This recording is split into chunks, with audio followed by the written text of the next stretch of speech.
What is up, you savages? This is the Protect Your Neck podcast, and I'm your host, Dan Tom. Analyst is work you can find over at MMAJunkie.com as well as OddsCheckerUS.com. But on this here program, the Protect Your Neck podcast, we break down high-level MMA.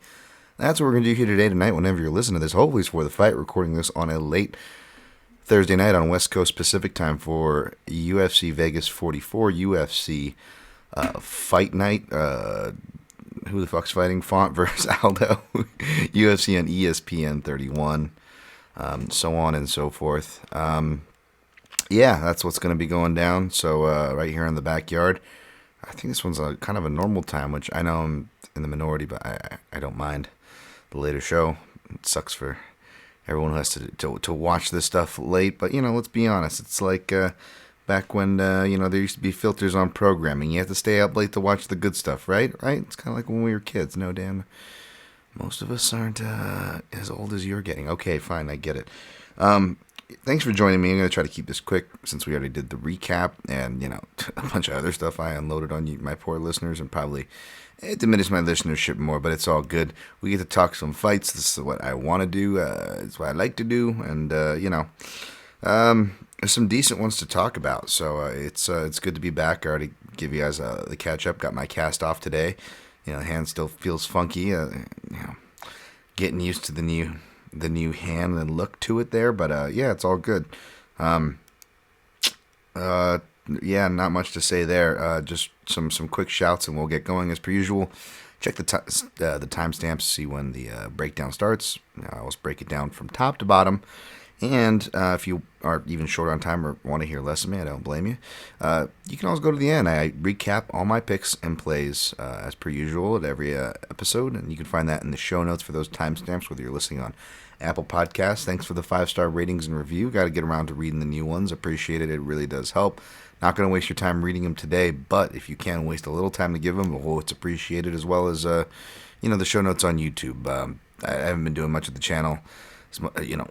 Still some time this year that I want to dedicate to it, so I'm not really pumping it too hard. But if you want to support it, it's Daniel Tom MMA. If you're listening to the audio version, give it a like. Hit the subscribe button. My man James Young, I know you're going to ask, why are you doing the audio? Back to video, my man. And you are correct in doing so. And I only cite that commenter because an excuse to tell you guys, I bought a camera for that purpose and many other purposes. I went with the Sony a6400. So I've been kind of getting lost into that world in my spare time. Any videographers, photographers, camera nuts of the like, tech nuts, whatever, Sony nuts, that's in any of your alleyways, phrasing, yeah, feel free to hit me up, give me some pointers, and all that fun stuff. But yeah, hopefully, again, just because I'm not doing much doesn't mean I'm not working to do much, and every penny that goes to the podcast definitely helps. Speaking of which, thank you guys who clicked through for Amazon. I'm not going to do a read-through today. I just want to keep things pretty expedited for what it's worth. But again, mixedmartialanalyst.com, links to that in the show notes as well. That's the website, my website that supports this here show. And if you go click on that, you can toggle to the right and see click-through banners through really problematic companies like Amazon or On It, which at this point is probably going to be selling ivermectin, and I probably need to be removing that. They just downsize their protein. One of the only things I buy from them at this point. But yeah, there's that. You can always click through while it's still there. But what I am keeping up there, at least for the near future, even though it's, again, problematic company in Amazon, is the Amazon link, because sadly it's very versatile, and many of us, including myself, self-admittedly, still use it. So if you want to ease your social conscious, or however you want to put it, you can do that for free and support a show. You can kill 3 birds with one stone while you're getting your shit. Look at all my shit. And you click the Amazon banner. Those of you who did it through Black Friday, thank you, but it's year-round. It helps all the same. Really appreciate y'all who are the regulars there, clicking through. I really do appreciate it, taking notes, and we'll do a read-through at another time. But just wanted to appreciate the support. Also, just if you want to just donate straight up, I don't have a Patreon. Who knows what the future holds? Maybe your boy might have to get one to survive if he wants to still do this stuff, right? Make enough money, but we'll see. But, it's all free. But I do have a PayPal link in my link tree, whether you're following me on the only social media platform I'm really active on, which is Twitter at DanTomMMA. I believe the link tree's up in my Instagram too. But yeah, there's a PayPal, secure PayPal link, mixedmartialanalyst.com as well to the right. You can click through to donate to the program, and with a camera note that sparked that whole plug off, which I'm trying to be better about. I'm not clearly a good podcaster or businessman. It does help the show. I can assure you that the business sticks to business, and as you can see, all the money as well as mine gets put right back into this bad boy. So we can come at you, hopefully help you make some money, and at the very least, give you some free content and maybe help educate. Right? As I try to continue to educate myself, because, it's important. And there's a lot of shit I'm ignorant on. For as much as I get up in my panties about last week, there's plenty here that I'm ignorant on too. And I have a thirst for the knowledge to quench that. So, yeah, let's all get better and support each other if we can. So, thank you. All right, that was long. Shouts to my guy Clint. It was cool to be on the Die Hard MMA podcast. Back on there, I should say, this Monday. So if you guys wanted the early dose and you were jonesing for my analysis for whatever the fuck reason, I mean, it's not bad analysis. I just don't, I just feel bad you guys got to put up with, this face and, this drone over here just droning on. But yeah, if you missed it, you could have found it there. I believe it's a Pub Sports Radio is the channel, but at Die Hard MMA Pod is my guy Clint there. Again, like I told him, he's got the the on brand cheese that even cheers a curmudgeon like me up after a loss. So I appreciate him. I put bruised ? But I'm not gonna say anything. Everyone's doing a review on it. I didn't finish the thing. Which apparently is not crazy because it was really long and it was late when me and my girlfriend were watching it. I think we fell asleep from sheer depression. All I know is I was rooting for the kid. I'll say that. And then the best part was I thought was that Proposition Joe from The Wire was in there, but then I realized Proposition Joe's been dead since 2013. So I was like, yeah, this movie really sucks. No Prop Joe. All right, 8 minutes. That takes care of that. Real quickly, Bellator 272. Not much to talk about there. I'll look at the card real quick. I did write up the main event, obviously, which is Kyoji. Oh, Sean Connery. We got Kyoji and Jamal. Sean Connery's just fucking right at attention for this guy. Hello there. Bolt the door if you're coming in. That's right. Oh, you guys didn't hear in the lost episode I did with Jordan. There may or may not have been a skit where Sean Connery mistaken Kyoji Horiguchi for a child. It was quite funny and creepy. It was quite creepy, let's be honest. It was only funny if you're a creep like me. But yes, we have Kyoji. He's the ageless wonder there. I don't even know what I'm saying with that, but he's not old or young, so I don't even know why I said that. Minus 190. He's probably just going to look the same even when he's old, I guess is what I'm trying to say. Sergio Pettis, though, he's got a baby face too, man. He's got some good genes in there, I know he's got some type of Latin in there, and then maybe some Philippines as well. I'm not sure, but yeah, he's got some good genes as well. Dan, are we gonna break down the fight or how these guys look? Well, you guys can go to my breakdown at MMAJunkie.com. It's not a stronger dynamic, but the basic dynamic. I felt like there was one fighter who puts out much more volume, and another fighter who is more explosive and arguably a better counterpuncher. But this is weird because you got Kyoji. Even though I still argue he's worked on his counterpunching, and that's what I see winning him here. And he could counterpunch before, even though it was kind of certain things that he would kind of go to after initiating off of a blitz, right? Kind of a layered into his exit after a blitz, his initial blitz, if you will. Whereas now I feel like his wrestling, of course, improved like immediately, although he came from a wrestling savvy school, Crazy B in Japan, Tokyo. Obviously, when he went to pre-Ali Baggins, Bagotinov, he goes to American Top Team, and then, if you remember that fight, he seems a bit worried about getting wrestled by Ali Bags, but in defending the early takedowns, he starts realizing how not easily, but he starts realizing that he can reverse and take initiative, and start scoring that way, and he kind of just does throughout the fight. In essence, out wrestling Ali Bags there. But he's also worked on his boxing, of course. A lot of good people to work on your boxing with at the American Top Team camp, as we've seen a lot of fighters improve that while being there. And Horiguchi, no different. It's hard because he doesn't really get like formed fighters going at him with like a lot of traditional jabs. And although he's been jabbing more himself, he is not like a jabber in the sense of, you know, as Sergio Pettis is, right? As far as going to it as much, obviously. But what I will say, and again, it's hard to key in because I even second guessed myself and went back to watch, and I'm like, was having trouble just within a 24-hour period going back to find the same footage, which I did, but it just, you know, it's one of those reads where you almost second guess yourself. But I feel like Horiguchi's been much better at countering straight shots and jabs, going over the top of them, and just drawing in and going over the top, like really just finding his groove. Reading and encouraging that negative space and turning into positive space, right, between two fighters. The potential problem, though, is Sergio Pettis is one of the few fighters in the division that can hold a candle to his distance management. And you see this with both in there, the way they get out of leg kicks. When they don't have to check, they can kind of just slide back. Even when they're inching forward, even when it's, you know, you think they'd be caught out of position into it, and the opponent's trying to time them in, they still kind of can hit that slide back. That's one of many, not absolute, but impartial to paint a picture to tell you if a fighter's got some good distance management.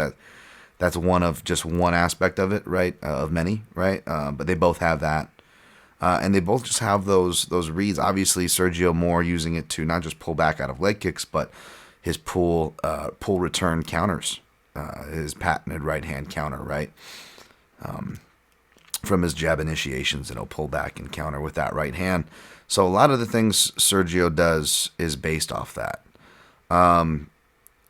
So that could perhaps stymie some of the success that Horiguchi has or is expecting.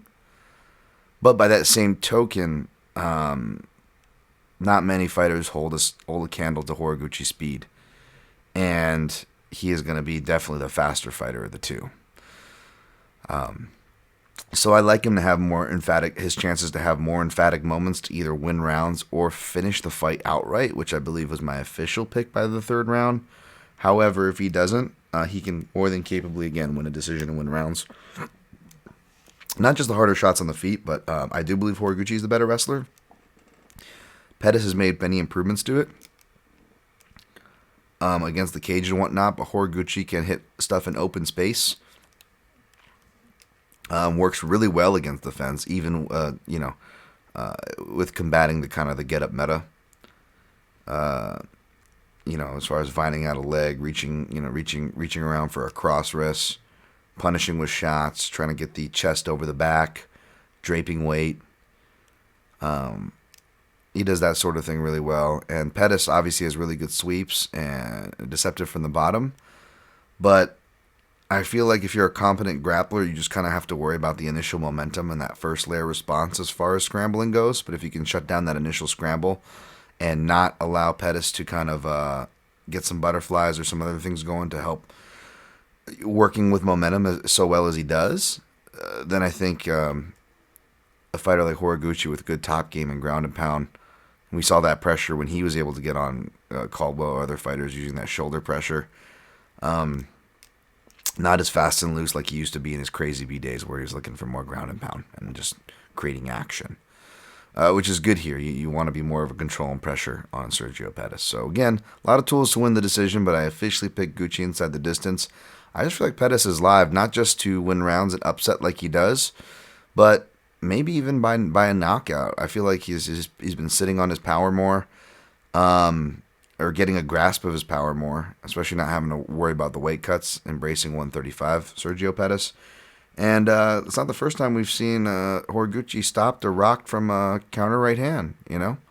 That's how Kaio Sakura got him. Not the same style Sergio Pettis, obviously, but the dynamic is clearly there. So it's a pick on Gucci, but there's some value on Pettis, so I don't hate anybody sprinkling on that. I think shout out to my guy Hal. I think he took a shot. Picked Sanchez over Kennedy. Nothing else I really have a. Oh, Shabley. Yeah, Shabley's there. Minus 1375. Go figure. I'm gonna check out I'm gonna tally up my Bellator prospect article. I think the only loss on there is like Stotts, Magomedov to Stotts or something, but we'll see.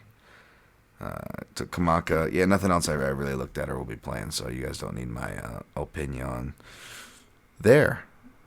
What's that? 16-10. All right, we're gonna go over to UFC Vegas 44 UFC Fight Night. Fonch versus Aldo. UFC on ESPN 31. Again, this is another main event. I got the in-depth over at MMA Junkie. Some gifts, stats, all the fun stuff. I think I even squeezed in an Edward Gallo MMA gif. Shouts to Ed. And the fight site. Yeah, it's a good breakdown. But basically, kind of like I alluded to with the last fight, this one really so much feels like both fighters can jab. One fighter is more offensively active with it, and in general, according to the statistics, which is Font, which I said, and I'm glad I said that early because I'm seeing everybody, just it's just not. I'm not shitting. It's what are you gonna do? You grab onto what you can grab onto, and even if it's a muddled sample size of stats that is MMA, it is still a sample you can grab onto.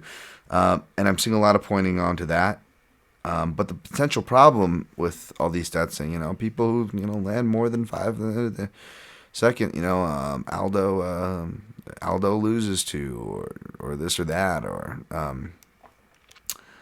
the thing is volume can beat and overload counterpunchers, so I don't want to make it sound like a very simple equation. But what often isn't taken into account is that not just counters can dissuade volume, but if you got the right kind of volume coming at the right kind of countering style, then I believe it can, which is what I'm supposing even the right word. Sorry, folks, I'm not very well slept as per usual. I guess that's what I'm. I guess you could say banking on, because I ended up making a small play, even though I really wanted to stay away from this fight. It just ended up being, one of the more,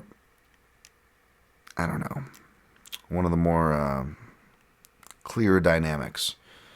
And it's going to be, can Font jab and get his volume and off of his jabbing volume off without getting countered? Because not only is Jose Aldo, can he counter, and is he an amazing counter fighter? As I say, my breakdown, he's referred to as the King of Rio, but just as well as the King of Counters when you look at everything from his wrestling style, his striking style, so on and so forth. But more specifically is he has some real hardwire counters to counter off of straights, particularly fighters that want to jab with him. He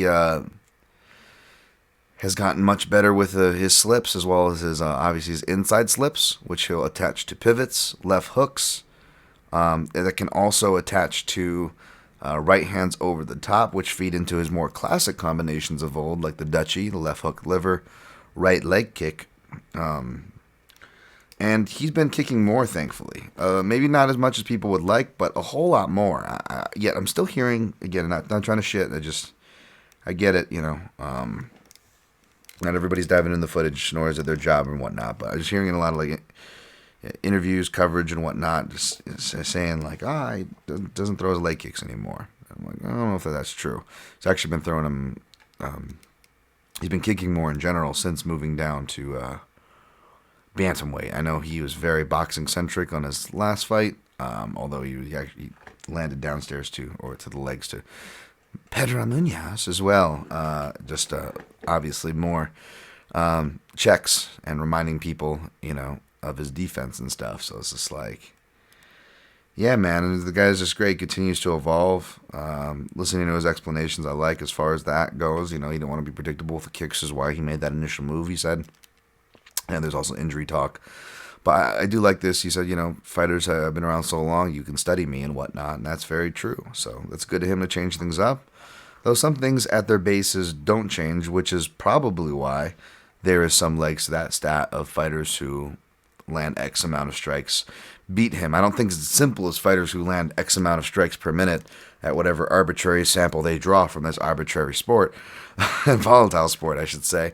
No, but what it speaks to often is that if they're doing that at the elite level, they must have some type of an elite process to do that with.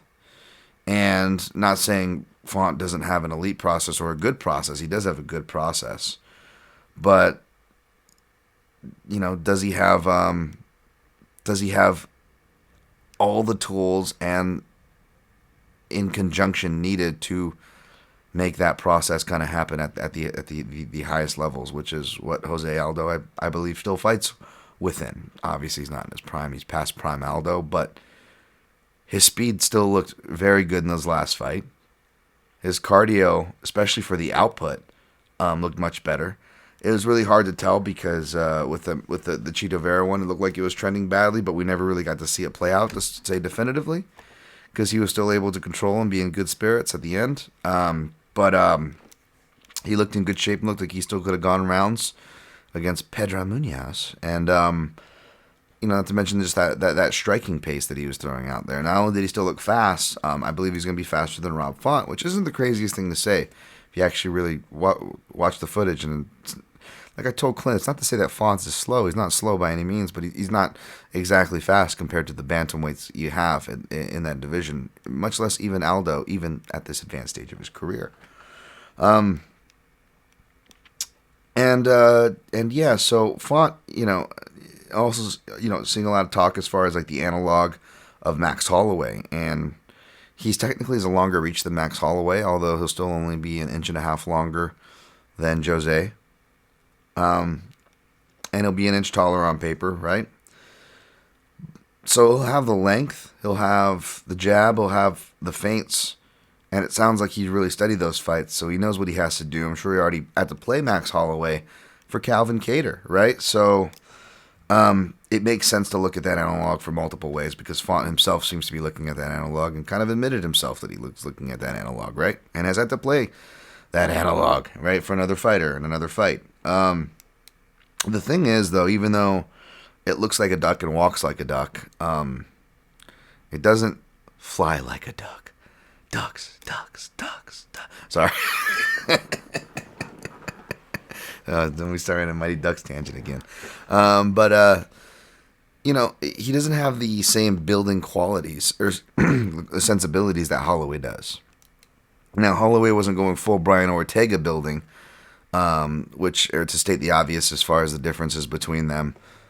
But still, I still feel like Cody was both rusty, gassing, and maybe even dealing with COVID.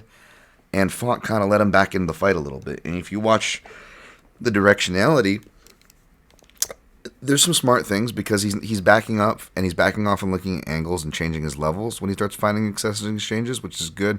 Maybe he's trying to draw out that big counter, which he should have been aware of and trying to draw out, and was looking to refire. However, whether that big counter came or didn't, he didn't really refire. So in essence, it was jab, suffocate, shift when feeling in stride, which is normal Font stuff.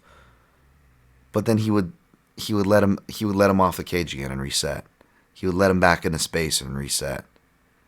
And if Cody wasn't stuck, out of ideas, tired, plus his natural propensity to play on the outside sometimes anyways, at least in that fight, it kind of felt like you could argue that when Cody did decide to take the initiative and come forward, he could whenever he wanted to, and then push Font back with little, I don't want to say effort, because it took effort, but little momentum, that's for damn sure, because Cody didn't have damn much of any that fight. However, again, when he did, not only could he push Font back, but when he was able to push Font back and meaningfully pressure him, we saw some responses of old, like from the Lineker fight and other fighters who were able to meaningfully pressure Font. And when fighters meaningfully pressured him, they had trouble, right? Especially if they pressured and countered, like Lineker did, and Aldo can do, or if they were just a competent and savvy veteran counter striker that could do it off the back foot if they needed to as well, like a Santos did, and Aldo can do, right?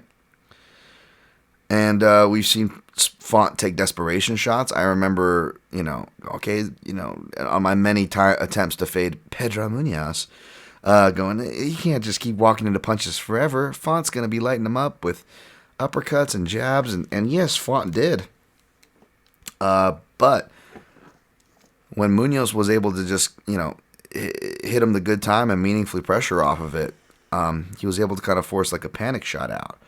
And I was like, oh man, it was just the right thing, I remember thinking, But when I look at past fights, that happens before too. It happens with Lineker, to the point where not only does he force the kind of frantic shots, and again, that was earlier in Font's career, that was record crowd, UFC 198.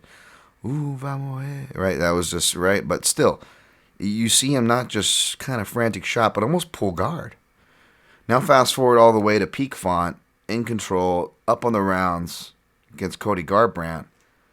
And credit to Garbrandt, he listened to his corner, he came out, and, it was almost of Garbrandt of old, which arguably maybe what he should have been doing, right?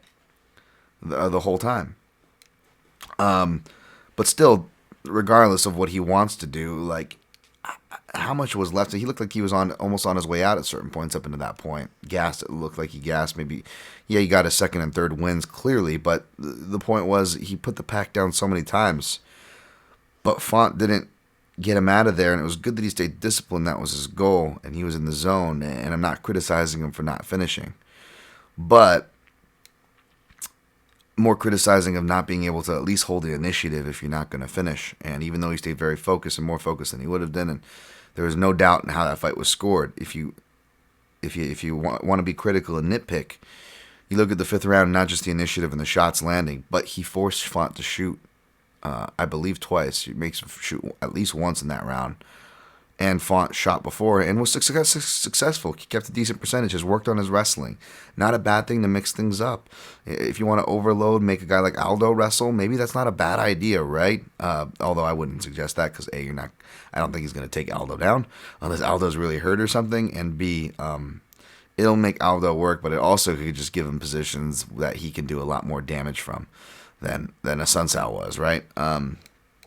But you also go back to that fifth round against Cody, I think the second time and toward the end of the round, he kind of, and I know it's off of a level change and Cody was coming at him, and maybe it was one of those things like, oh, well, I feel much safer pulling guard than breaking away and eating a hook, a wild hook off the break, right? But it's just like, well, Cody's a wrestler and a knockout puncher. You're going to put yourself, you've had length and movement this whole fight. You're going to put yourself in grasp for him to punch you at the end of the fight? And he kind of pulled guard there, and I know it's at the end of the fight. I know he's already winning and all these things, but if we're being critical, which is my job, and, I hope you're being somewhat critical if you're laying money, and I know a lot of the gamblers, there's some serious ones that do follow me, so again, whatever your process is, hopefully you have one, and that's just something I got to consider, right?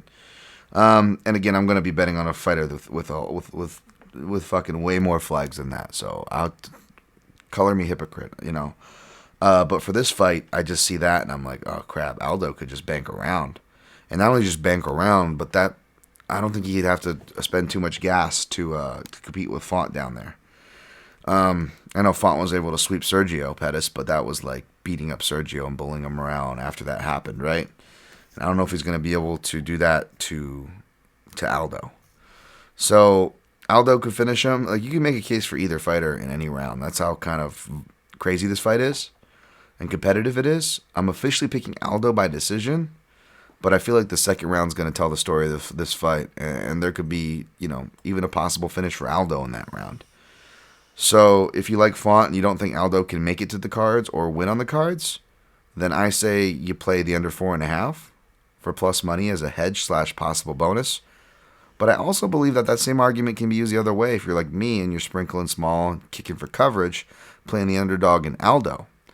Obviously, Font can win a decision, but even though I'm picking Aldo by decision, I I feel like Font is going to, whether he wins a decision or not, he's going to need early success. And if he has early success, well, then maybe it'll be a snowball running downhill and he'll just need to finish it, right? Whereas Aldo, again, I'm picking him by decision, but he could very well finish this, or any time before 4 rounds are up as well. So there's an argument. I'm not saying to do it. I'm not saying I will. I haven't, right? I'm just saying as far as angle goes in a really volatile fight, that under 4.5 at plus money, especially because it opened at even or minus money.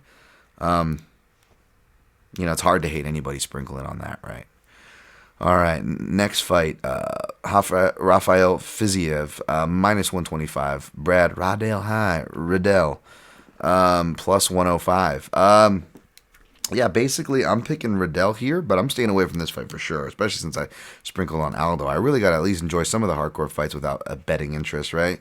That and this fight's going to be crazy, I think the obvious dynamic is Fiziev wins the first because Riddell's a slow starter, but Riddell turns everything into a dogfight, right? And has strong third rounds all the time. So Fiziev gasses in the third round. In essence, that, is a third round finish. That's the recipe that you think I'd be all over. But kind of like I told my guy Clint in these fights, and it could be wrong. We didn't see it in Burns and Usman. There's examples of it where it wasn't. But I feel like the intangible, if you want to, bank on an intangible, or shout out to my guys over there at Chronic Combat Conversations. If you want to fade the narrative, right, in these fights, it's that training partners, when they train together, they know each other and they're going to be more conservative. More is on the line. It's a co-main event. A lot of times, with the guys that I knew the best, it would be toughest. I would have the hardest matches because we knew each other's moves, we knew each other's strength, whether it was on the ground or on the feet, and you don't throw as much. Now you incorporate an arena that's like the apex, and it's not like a super loud one, so you're not getting that adrenaline. You're getting the fight adrenaline, sure, but you're not getting the crowd adrenaline. So you feel like you're in the sparring match, but yet you have all the stakes of a real fight. I don't know. I feel like this fight's going to be super conservative. The over-unders, yeah, this thing, if you got the minus 150 over, 2.5, maybe, but now it's obviously in the minus 200 realm. So yeah, I stayed away. I stayed away from this one, and I'm gonna pick Riddell. But here's how I might play it. You might want to consider live betting, especially if whether you hedge out Fiziev or just like me, you don't want to play this fight. But then if a certain scenario comes in, well, here's how Riddell's plus number turns even bigger plus number. Fiziev not only gets a big round, which is going to be a given, right? And even then, you're still going to be at risk to play Riddell because you're still going to get a bigger plus number than plus 105 or whatever you got him at, right? At the end of that first round. But here's where it's worth it. Not because you're going to get a higher number, but this is how I think he's going to win. If you're betting Riddell or picking Riddell or a Riddell fan, you don't just want Fiziev to have a good round. You want him to have a really good first round. You want him to hurt Riddell. Because Riddell seems really hard to put out. He'll cut up and he'll show damage for sure. He can get rocked. But he's a guy who will fight for your money, right? He's a dog out there. He's durable. He's a big, thick set guy. You want almost like a 10-8 round almost. You want him to get rocked, if not dropped at a certain point, and have to fight his way back in that round, right? Then not only do you get even a bigger plus number, but I say that because then, whatever conservativeness one or both fighter have, if they end up hurting each other almost by I don't want to say by accident or happenstance, that's what they're going in there to do, but you know what I mean. They hurt each other and they almost didn't realize it or didn't mean to because it ends up being a conservative fight. Well, then conservativeness goes out the window, right? A. B. If it's Fiziev, that's the hammer side of that equation. Well, that's good because he's the guy with the questionable tank. If you're betting against him. So in those cases, you almost want, especially if it's a durable guy, you're depending to come back late and win outright or for a third round finish. you almost want them to almost come to the point of losing, because that's going to take out all the adrenaline gas tank out of their fighter, and then you just have to bank on your durable fighter, as he's hopefully done before, I'm assuming, to come back into the fight again. And that's what I see kind of happening here, but it's not an incredibly confident call, because if that doesn't happen and it's just a good round, then I still feel like he's going to have more than enough gas Fiziev to win the second round. So I'm going to pick Riddell here, but it's not confident. Next fight, Leo Santos minus 195, Clay Guida plus 165. I thought we were going to maybe get like $1 discount on Santos coming down to almost minus 165, but he didn't.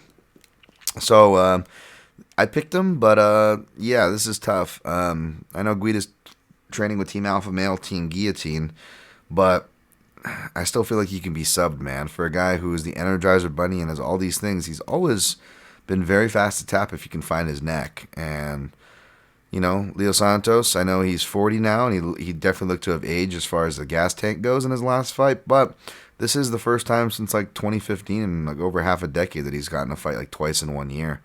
So I think that'll make the difference. He looks in better shape and healthier, and just looks better in his Instagram leading up to this one than his last one. So there's nothing that you should even really play, but if you do play anything, or if you can feel free to follow me, which is I literally put 0.17 unit on Leo Santos by sub at plus 375. That's it.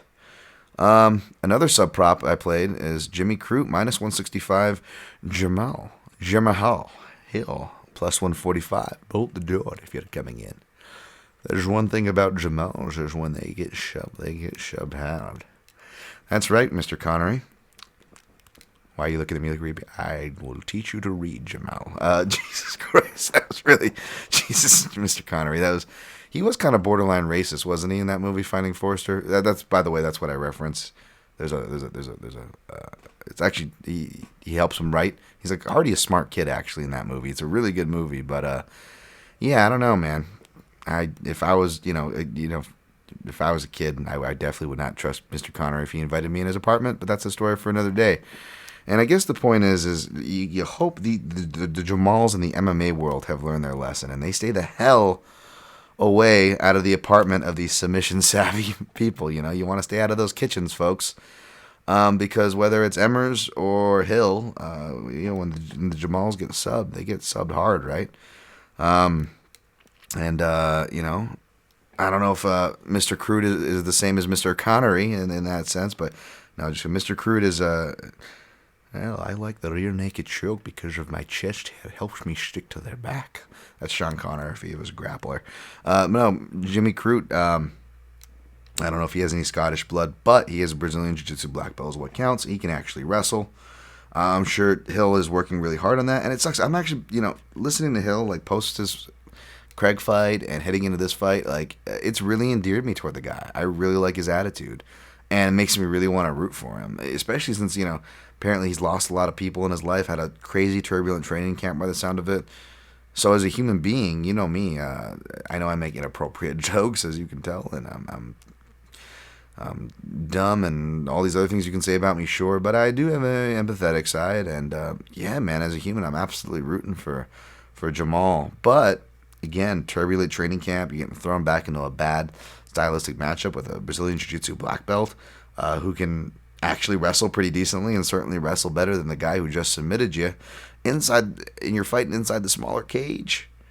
Man, it's hard not to pick Jimmy fucking Crute. Jimmy Crute. So I'm gonna go with Crute. You'll see in the betting article I put both plus sub by sub plus 240 and inside the distance plus 105. It's because different houses offer different things. One of my houses don't offer sub, so I took inside the distance. For that, I put half a unit. But for the sub prop, I put 0.33 units. Again, playing small, trying to build the bank back up. And yeah. So I just played that, and then I actually ended up pairing Crute up with somebody further down the card, because I did say he was a parlay piece, but this card sucks for parlays, and I wasn't gonna parlay, but then for my parlay players, I did write a suggestion, and even though I didn't say it wasn't an official play or official, I'm going to go to the bank, you should too, kind of a thing, I did suggest it, and I'm going to put my money where my mouth is, as I always do. So we'll get to that when we get to that. Oh, and then, like I said, on my man Clint's show, I did sprinkle a bit on the round 1 and round 2s, which is like plus 220 round 1, plus 550 round 2.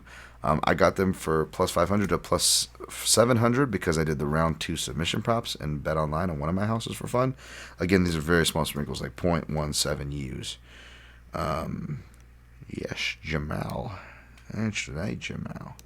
All right, Dan, stop turning celebrities into perverts. Next fight, we got Brendan Allen minus 365, Chris Curtis plus 280. You know, this I didn't pull the trigger on this sub prop, but I feel like that this could be there. Although the more I think about it, the more I think this one goes to a decision. In which case, I do think the favorite comes through. Maybe there's a little bit of PTSD if you were back in Phil Hawes and you got burned by Curtis, but I don't think so because he opens at minus 300 and money only comes in on Allen, so I don't think there's too much PTSD in the market for that. Much respect to the right-handed southpaw, Chris Curtis, real nice guy. Interviewed him before, but yeah, I got Allen here. Not just for the small cage, getting after it with the grappling, but although I hope he doesn't fall in love with his strikes, he sounds like he knows what he needs to do in this fight. But I also don't hate the body kicking range, given the length he's going to have on Curtis, the stance and opposing stances at play. So yeah, whether he's at distance or preferably pushing in. I think this should be Allen's fight to win. He could be another parlay piece there. Maybe interchange him, add him, with Crute. Wasn't the one I just hinted at, but, it's something there. Fight goes to the decision as plus money, which I may look at if I'm up on money at this point of the card. We'll see. But, yeah, Brendan Allen probably by decision. Brian Barberina minus 120, Darian Weeks plus 100. This one's kind of a head scratcher, and it didn't open that much. It still opened pretty close, is what I should say. But you remind yourself that Brian Barberina, how he's looked recently, which is not good. But not just your speculation or interpretation of not looking good, but if you follow his story, there's plenty of reasons for that. He's had a lot of health problems, not because of directly, but probably like since I'd say his that brutal fight with Luque, right?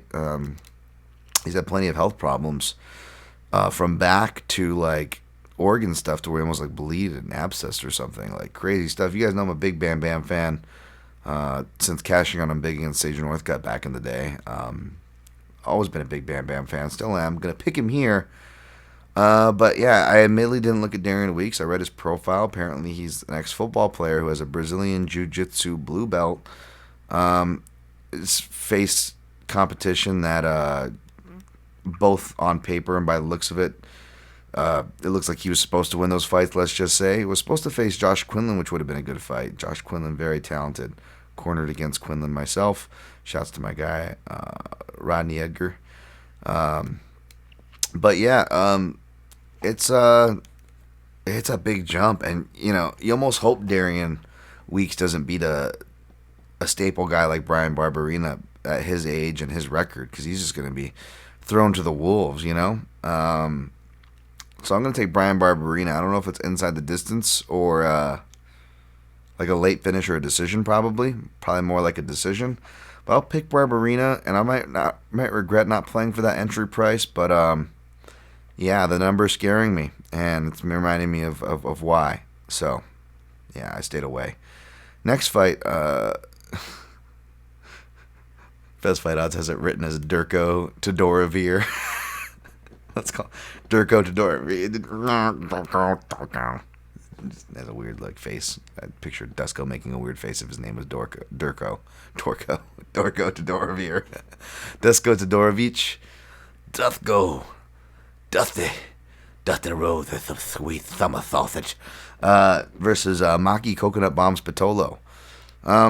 I feel like I always bet on Maki Patolo and get burned, but I didn't last time. I actually bet on Marquez by sub, and if you tailed me, you made some money, and that that reinforced my read, and we have to cash again on him by sub against Alvey, I believe. So, again, I will go against that Hawaiian Extreme Couture bias, folks. But no, I am picking and backing Pitolo. I didn't like it as much as plus 140, much less plus 135. I liked it better the opener at like plus 2-1. That was off. No issue with Todorovic being favored, but he's kind of gotten that benefit of the doubt all the way through and hasn't really earned it, in my opinion, Even when he was winning and people were picking him and this and that, even his supporters, like myself, were like, defense, that way he moves his head, he's going to get taxed for it. And he did by another Hawaiian from Extreme Couture, a friend of Maki Pitolo's, Puna Soriano's. Got to imagine they traded notes. But different fighters, a southpaw versus a more orthodox fighter, though. Pitolo has been shifting the southpaw much more, shifting a lot.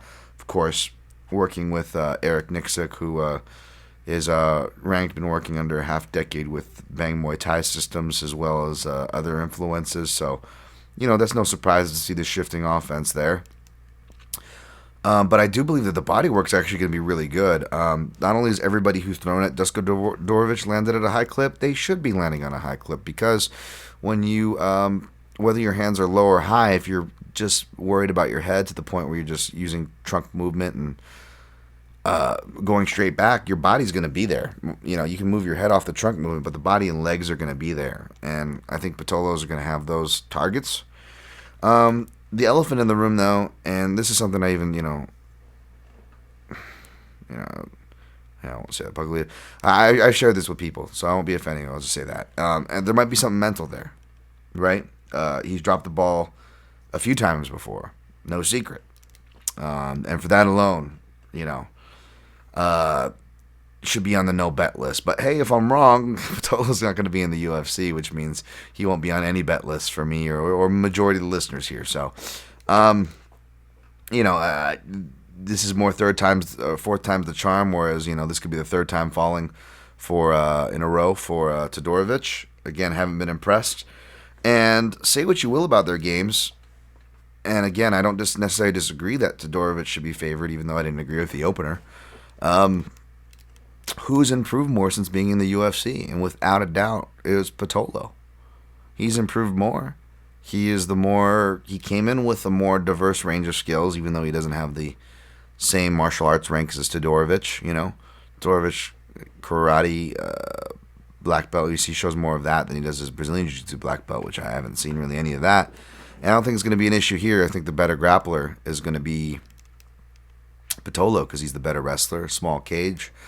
I don't think Todorovic is going to have the guards or the guillotine to get him out of there. The front chokes to get him out of there. Let's see how many submissions does I know it's bad. Competitions, only 3. Alexander Popik was the last one. Yeah, I was guessing an RNC. He does have an armbar from his back. Well, it's like his second fight. His first fight over half a decade ago was a guillotine in the first round. So he knows how to do these things, but I'm guessing it's like RNC or bust, as in like someone has to give up and give them their back. They've already been rocked and they fall into the ground, because I don't see the grappling, wrestling, the process to get submissions. So he's really going to have to count on Maki Pitolo giving him one.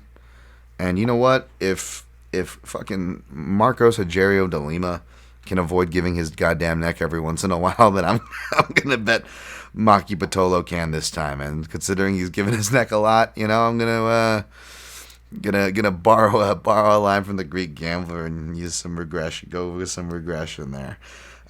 So yeah, I took again small Pitolo, barely half a unit laid on him, and that's it. Next fight, Manal Kape minus 275, Jalgaz Jumagula plus 220. Again, this line's too wide. This is me again. I'm picking the underdog and I'm playing him here. It's another hyped up favorite who I don't feel like has deserved his price tags. He's underperformed. Not that he's a bad guy or a bad fighter, but I feel like those things are factually true, right? They've arguably underperformed to the amount they've won, to the amount they fought, to the amount they've been favored, to the amount they've both won and performed, right? You measure those things, the math does not add up. The potential and the belief can be there. Okay, fine, that's sure. But as far as the performances and the prices go, it just doesn't match up, and we're getting that again here. Could Cap win? Sure. He already thinks he's won, according to his interviews, which is another big red flag for me. A guy who already looks susceptible to that, kind of goofs around and can, because it's not a gas tank thing with him. That's the ironic part. He's a flyweight. He should be putting up a lot of volume, but sure, maybe he's a big flyweight and he does cut a lot of weight. He's already wearing the sweats a week out, which is always a bad sign no matter what the weight class. If you're if you're over 4 or 5 days out and you're already doing sauna sweats, I don't know. That feels like some old school method. That's not good to be draining yourself. But with him, it doesn't seem to affect him. It's more just his style of just kind of comme ci comme ça. He's he'll take it or leave it, and that can show to cost him. And against a durable fighter, again, not as athletic, not as fast. Not going to blow him out of the water in any particular area. But by that same token, that could be quietly Cap's hardest matchups. Guys like Zhalga Zhumagulov can fight from both stances, can wrestle against the cage from negative and positive positions, can counter. Mainly goes, just like the other dog I backed, he body punches as well. Zhumagulov has that Volkanovski step in. He times it well. The step in 2 to the body and comes up with the left hook. He's got a really good left hook, actually. And against Cop, left hands, both Ode Osborne from Southpaw was lighting him up with the left hand, as well as obviously Nicolau's got some nice left hooks to him. It was hitting him with that shot. So left hands, and Horiguchi as well. And granted, again, Horiguchi's got a really nice left hand.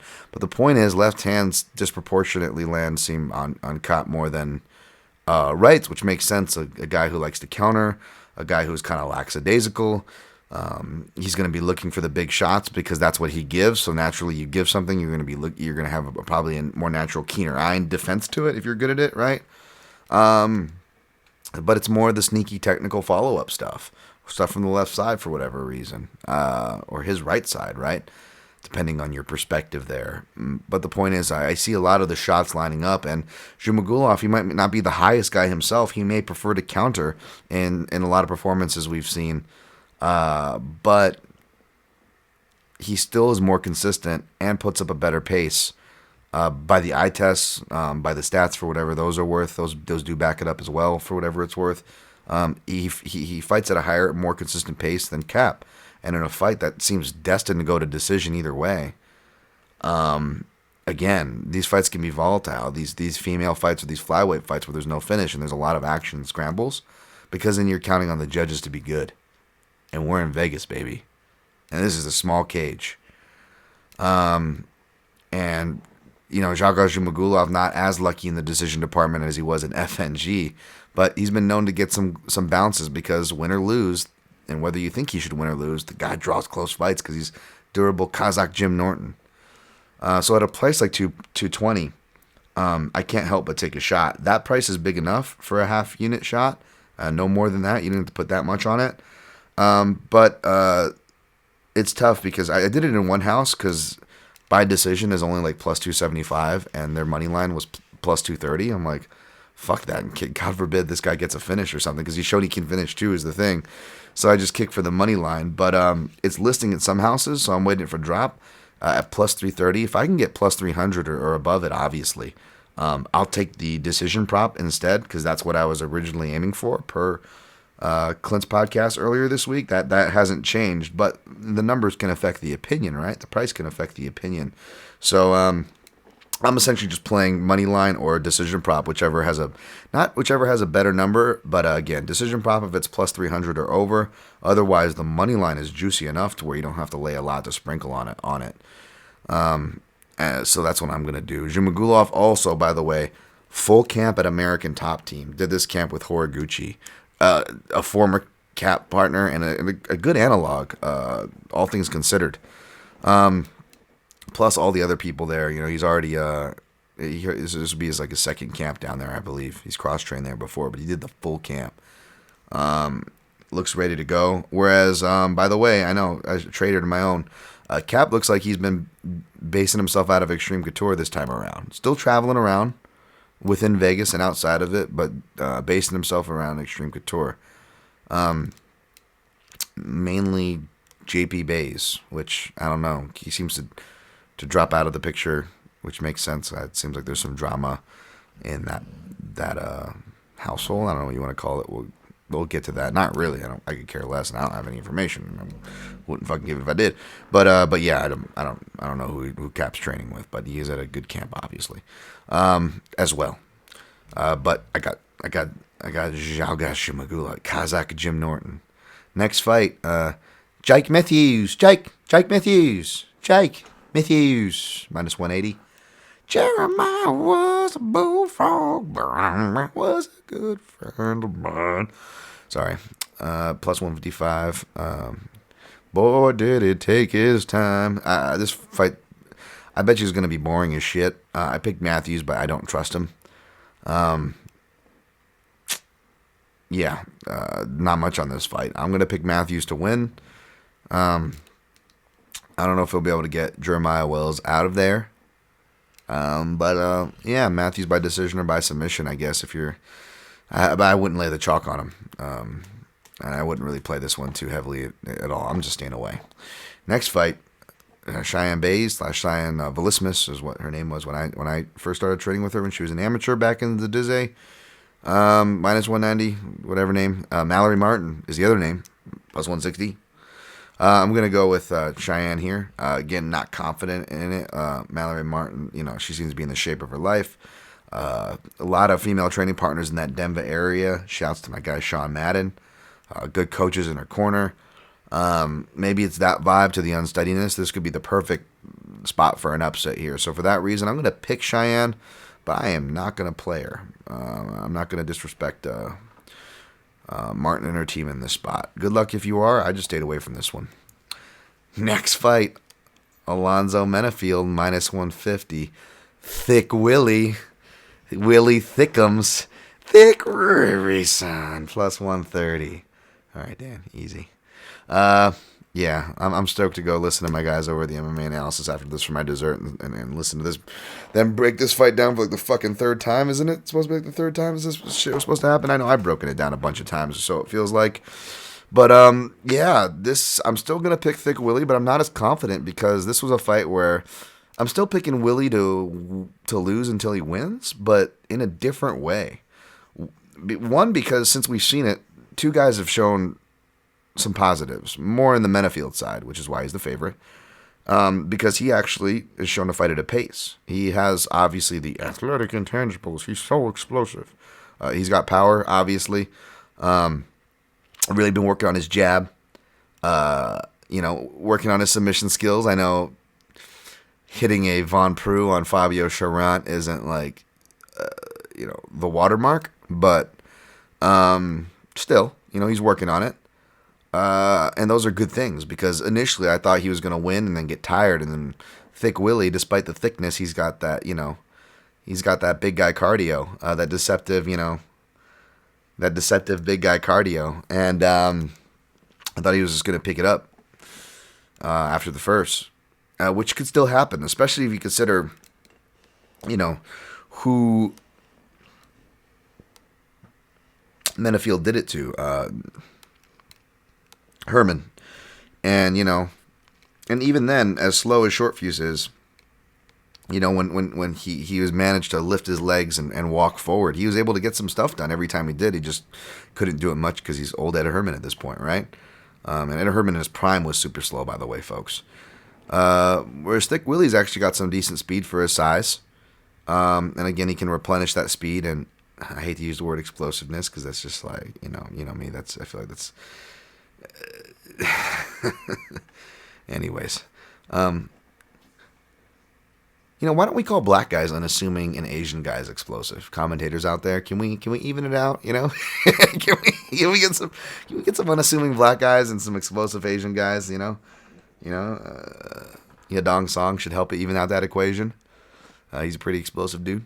Anyways, but no. William Knight showed, I don't know if it was the traditional explosiveness, and it certainly wasn't technique in that left hook, so I don't even know what the heck it was, to be honest. But it was just that thick Willie power, that magical power he packs on the inside.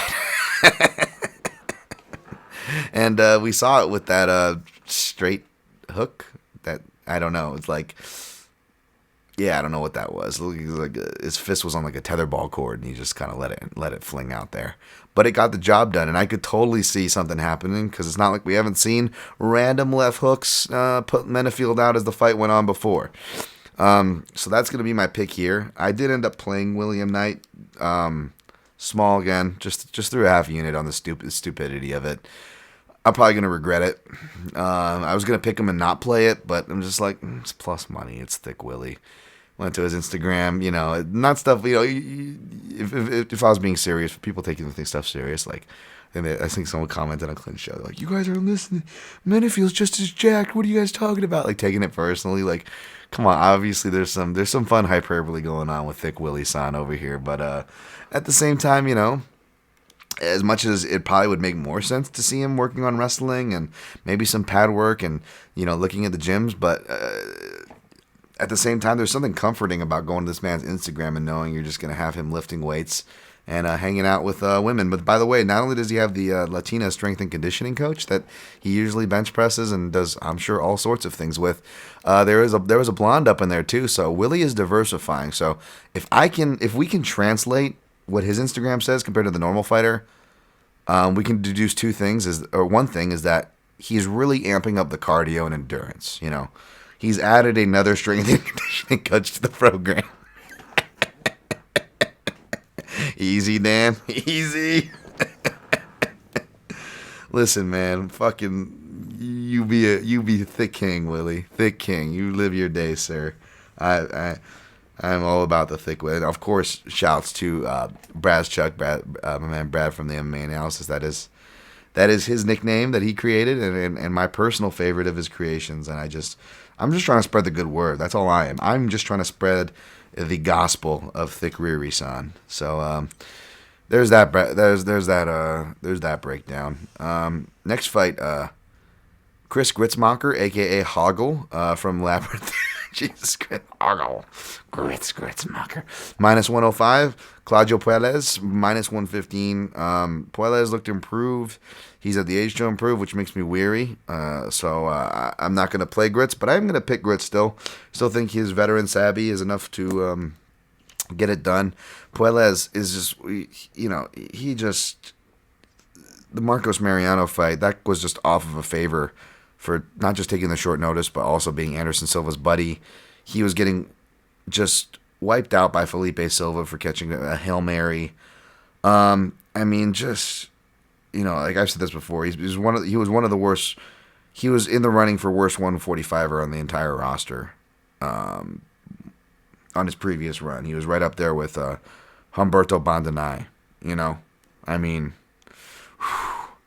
Running a race with that guy, and not picking on Peru there. It just they didn't have a very strong scene to come up in, and they got expedited through the tail end of that of their Latin American promotions that the UFC was running and investing in. Not that they're not now with the PIs, but you know what I mean. Anyways, I have a hard time trusting him, so I'm going to go with Grits, but I stayed away. Azamat, Mirzakhanov, minus 200. Jared, Aya Vandera, give me sight beyond sight. Plus 170. You're getting like $1.50 discount on Mirzakhanov, but, maybe you still only could maybe parlay him. If he doesn't win by knockout, it's going to be a sketchy decision, especially if Vandera finally maybe decides to actually, use his Brazilian Jiu-Jitsu black belt. Otherwise, I think it's like in Todorovic land where he just has it and doesn't really use it. Doesn't show much of it there, except in like brief spurts. Although Vandera is like, since he's a heavyweight though, if you put him on his back, he's just lost. Azamat can grapple, but there's going to be a big size difference. I was hoping Azamat moved down to middleweight, if you read my Grading the Winners article on him. Instead, he stayed up at 205, where he was supposed to meet Linz, who was coming down from heavyweight. But Of course, that fight did not happen, and in steps Van Daren. Now it's a heavyweight fight. So you essentially have a middleweight going against a heavyweight.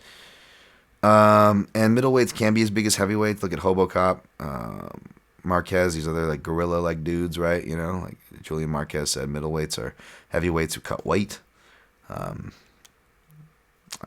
know light heavyweight's missing from that picture, but I appreciate the hyperbole, get the gist of what he's trying to say, and don't necessarily disagree with it. However, Azamat does not look as big of a guy. Slick counter-punching speed. I'm going to pick him to win. But, boy, I feel like trying to see where or when, is it sketchier for the short notice guy or the smaller guy if it goes longer, right? Trying to predict and get an angle feels tough for me, so I stayed away. Alex Morono minus 225, Mickey Gall plus 185 in a fight that in a card that feels like it's dog city and terrible for parlays. I'll still stick by my comment earlier from Clint's show. Alex Morono probably still the more confident parlay piece, at least for my money. We'll see. He could lose here. Mickey Gall has been getting better, not so much by submissions. It's his punches. He's been getting better at punching, and Morono can be tagged early, but if he doesn't, I feel like his pacing, his pace management, his tools, his composure, all those things have improved. And I think that'll carry him through here. So I paired him up with Jimmy Crute for plus 126. And I just put a half unit on that. I also sprinkled 0.17 units on Morono round 3 at plus 1,000.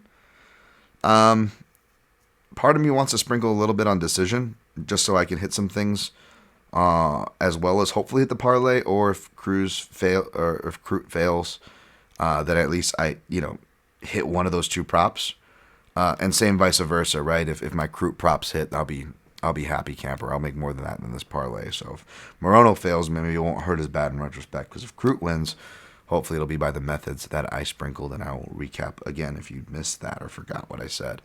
So hopefully that makes sense. But yeah, it's Morono and Crute for plus 126. A little bit of prop sprinkles between, only one though officially right now. Morono, just a small one on round 3, just to tail my guy Clint on that one. Didn't hate it because Gall gasses.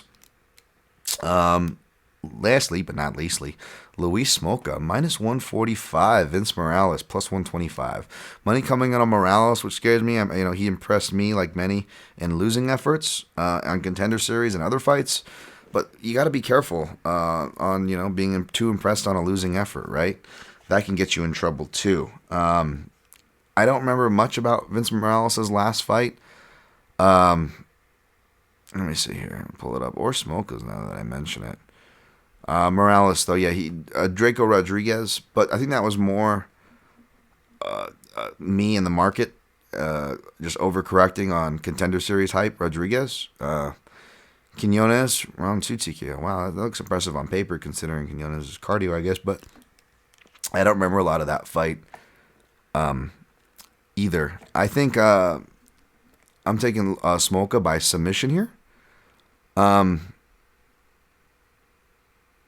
He's been TKO before Morales, but it was by leg kicks. I don't think Smolka's going to do that. He hits to the body, probably going to force a shot. I think there's going to be grappling force in the small cage between these two, and that will favor Smolka. And I think he'll find a finish. So I wasn't going to play this fight, but since it's early and a chance to make money, if Smolka doesn't get to at least minus 140 or lower, it doesn't look like he is at this point. It looks like it plateaued out. But if you got to minus 140 even, I would take the 45 to 50 cent discount and play the playable chalk range, which to me is minus 150 or under. But for this, I would want minus 140 or under to play someone like Luis Smolka at chalk. So instead, what I might do, which would probably be better, is I got to lay less and expose myself less, and perhaps, to take roughly the same, maybe, depending on what the number is. You look for Smolka by submission or inside the distance, and you just sprinkle on that. You're going to get plus money. Let's see what it's listing at. Smolka by KO plus 500. All right. Smolka by submission 350. That should be a little less. Opened at 400, so you didn't lose too much value. If you can still find a 350, you still sleep at night there. Inside plus 215, which it's not much lower. Maybe you're just better off taking that. It only opened at 227, so you're almost getting it at the opener if you can get around plus 215. For Smoke inside the distance, maybe a small sprinkle there. All right. Smoke ITD question sub question. So we'll see. Maybe I'll play those. All right. How did we do? 110. Well, there's a lot of fights, and we went into some of them pretty deep. All right. Recapping. I took the Gooch over in Bellator over Pettis, but no plays there. Good luck if you're playing the dog in Pettis. But yeah, recapping picks and plays for UFC Fight Night. Font versus Aldo. Taking Aldo over Font, taking Radel over Fiziev, taking Luis Santos over Guida, taking Jimmy fucking Crute over Jamal Hill, taking Brandon Allen over Chris Curtis, taking Brian Bam Bam Barberina over Darian Weeks, taking Turco Todorovic over Maki Patolo. Or taking Maki Patola over Turco Todorovic. Taking Shalgas Zhumagulov, Kazakh Jim Norton over Manel Cape. Taking Jake Matthews over Jeremiah Was a Bullfrog. Taking Cheyenne Velismus over Mallory Martin. Taking Thick Willie fucking Thickums over Alonzo Menafield. Taking Chris Gritzmacher Hoggle from the Labyrinth over Gladio Puelles. Taking Azamat Mirzakhanov over Eye of Vendera. Give me Psych Me on Sight. Taking the Great White Alex Morono minus 225 over Mickey Gall. Taking Luis Smoka, the Last Samurai, over Vince Morales.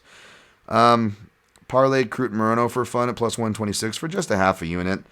Dog plays Patolo half a unit, plus 140. Thick Willie half a unit, plus 130. Zhalga Zhamagulov, we'll probably lay it on him at plus 230, half a unit. Aldo, question mark. I will lay on him, but I got to imagine I'm going to wait to see how I'm doing. I'll use some winnings to play on him. Got to imagine not everything will hit dry. Knock on wood. Then I just jinxed myself. And I will be playing Aldo because I don't think that plus money is going anywhere. I would say if Smoka would be the only favorite I would play if it gets to minus 140, but I ain't even going to do that even if it does. I'm going to take a prop, which I'll get to in a second, because the props are Crute by sub, 0.33 units at plus 240. Crute inside the distance at houses that don't have the sub prop, plus 105, 0.5 unit, a half unit there. Also sprinkled on round 1, plus 220, 0.17 unit, as well as round 1 sub, plus 500. Sprinkled on round 2, depending on the house, plus 550, 0.7 units, as well as, depending on the house, round 2 sub, plus 700, 0.17 units, again, real small. Santos sub, plus 375, 0.17 units, again, real small. Morono, round 3, plus 1,000, 0.17 units, again, real small. May as well play a decision prop, depending. Also looking at that Zhumagulov decision prop, if I can get it for anywhere plus 300 or higher, I will get that, sans the money line. Shmoka, inside the distance, plus 210. Sub, plus 3 something. I may end up sprinkling on that small to start the night. Avoid, you know what, I avoided a lot. You can avoid what you like. It's kind of all volatile, is it not? Thank you guys again. Again, you can support this podcast, mixedmartialanalyst.com, for free by clicking through the Amazon or on it click-throughs, or use the PayPal donation to direct directly to the podcast at the PYM Podcast on all social platforms. If you like or subscribe, it really helps the podcast, and I promise I don't pollute your feeds on those accounts. At Dan Tom MMA if you want to get at me. Thanks for the 5-star ratings and reviews. Thanks for checking out the YouTube channel, Daniel Tom MMA. I wish you all luck. Obviously, as always, man. We wish you all a good time. Let's start early on 2022 by closing out this year strong. I'm already in bank building mode. I already cashed out for the year up. I'm already back in, so I'm back in grinding mode here. Grinding small, grinding steady. Let's get it, and always protect your neck.